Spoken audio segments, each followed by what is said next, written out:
Hi, welcome back. So today I'm going to do a little bit on Poshing. And these are the 10, I have my little notes here, so kind of bear with me. These are the 10 steps that you need to know while you're Poshing, before you start Poshing.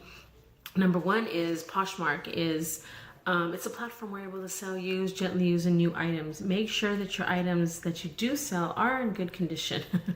I know a lot of people sell stuff from their closets, they sell stuff from friends, they sell stuff, a lot of them go to the thrift stores or Goodwill and sell from there, which is amazing because that's kind of what I do.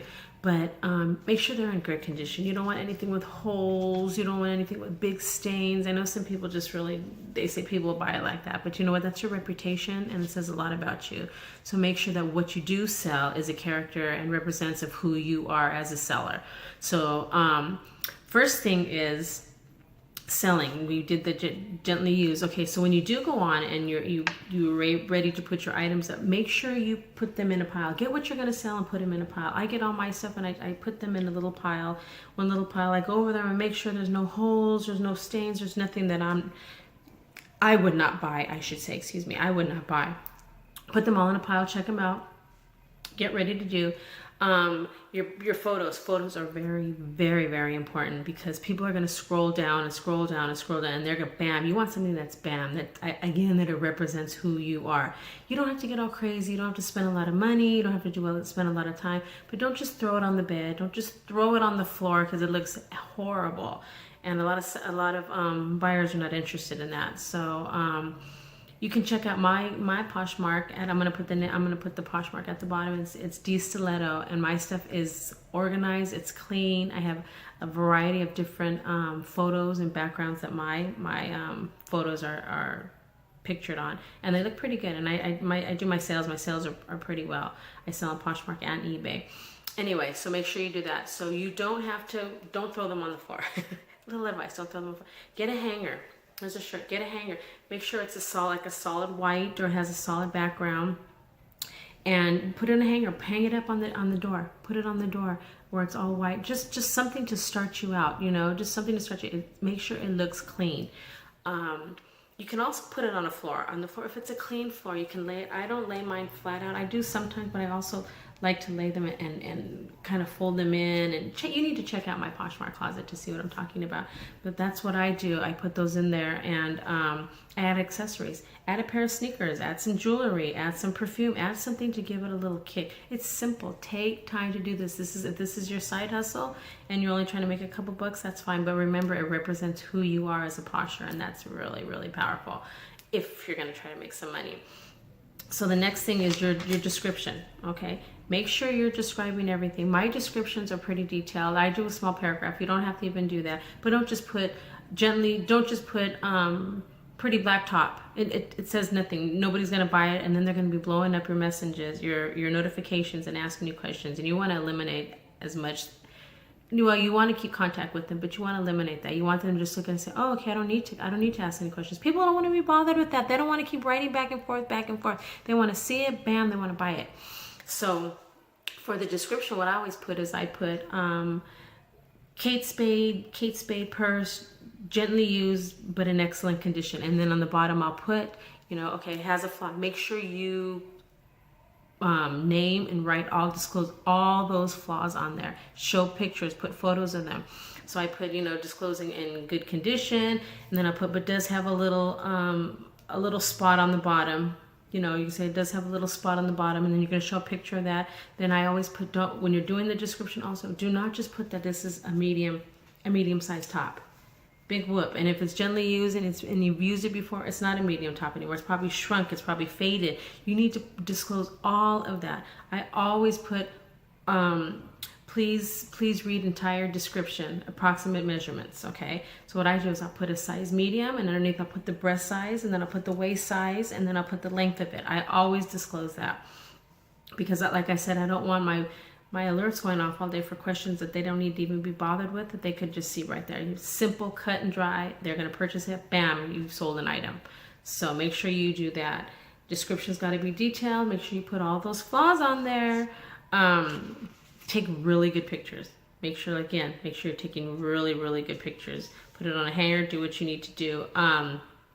So now to you're going to get ready to start selling these. Okay, you've already got as far as your description, you're good, you're going down, you're putting all your little details in, the price. So when you're going to do the price, you need to boost it up a little bit. This is a PJ top. So say I would sell this for 12 bucks. I don't sell anything less than 10 bucks because the only thing out of 10 bucks I'm going to make is 7 bucks. And if I went and I hustled on it and I went and cleaned it and I went and fixed whatever I did, I'm not going to get 7 bucks out of it. I'm not going to get a $25 thing out of it, but I'm not going to get 7 bucks. I don't lower anything lower than 10 bucks. Everybody does their own thing. You do what you need to do. So for the item, I would sell this, I would get like maybe 10 bucks. So I would disclose it. I would sell it as maybe like $18, $19 because they're going to lowball you. You're going to get offers on there. And when they lowball you, some people go down to 5 bucks. No, they say do not decline any offers, and which I don't. I try not to, but if it's going to be that low, then it's just kind of ridiculous. But you know what? Every now and again, I'm like, oh, I'll throw that in there. Every now and again, I'll sell some for 10 bucks. Depends on how well I'm doing. Depends on how I want to get out there. There's a lot of tricks and trades to this. The next one is drop your prices. If you're not doing really well and you feel like, oh, I'm not doing good, whatever, and you're not, drop your prices. There's a little button on the bottom that says drop prices. So just sell it. If you're selling it for 45, try to go down to 35. It's got to be 10%, 35, and share. One of the most important, aside from your photos, one of the most important part about Poshing is that you absolutely need to keep sharing. You need to share your closet. I have a family member that I pay once a week, and she goes in and she shares all my items for 3 times a day. Get in those parties. Get into those Posh parties. You have to keep selling. That's the only way you're going to do it. I know it kind of gets annoying after a while. It kind of drives me absolutely nuts having to keep sharing. But like I said, I pay my sister-in-law to do it, and she helps me. And that way I'm able to focus on other things. So get in there and make sure, share your followers items. There's a page on there. I mean, there's the main feed where it says who followed, who shared. Share there. I share 3 to 4 items per person. So if they go in and they share one, I'll share 3 to 4 because I want them to come back to my closet. I want them to see my closet. I want them to see my items. Get into those parties again, like I said. Communicate with your fellow poshers, with your BFFs, your PFFs, your posh girls. Communicate with them. Oh, I like this. Oh, anything. Just write something because then they'll go back and check your closet out. A lot of times they'll share. They'll go and share, but also they buy. I have made a lot of real good posh friends on there that come back, like I swear, like twice a month and buy stuff from me, buy in bulk, buying my mystery boxes. They're always coming back because, good, thank you. Give them a deal, give them a crazy deal sometimes, but I want them to come back. So make sure you do that. I also go to the parties and share as well. I also go to the parties and I will share from there. Number 8, watch your notifications. Notifications are very important. Put them on. I know you want them. Sometimes it gets annoying, but you want your notifications on. You want to be alerted when someone's selling, when someone's going to buy something, when someone has a question. Keep that on all the time. Again, communicate with your folks. And last but not least, get on social media. Get on Instagram. I have an Instagram page. I'll put that down at the bottom as well at @dstiletto_fashion. And I put a lot of my sales that are going on. I put on a lot of things there before it even hits my Poshmark because I want to be able to get those. I have a lot of friends and family that are on them. I want them to kind of get the deals prior. But it's amazing. You need to be able to get on social media and contact and keep in contact and connected with the outside world. How we get more sales. So that's my spiel. It works, sisters. It works. Do it. Again, check out my Poshmark store. You'll love it. Check out my eBay store. And you just have a fabulous day and happy poshing.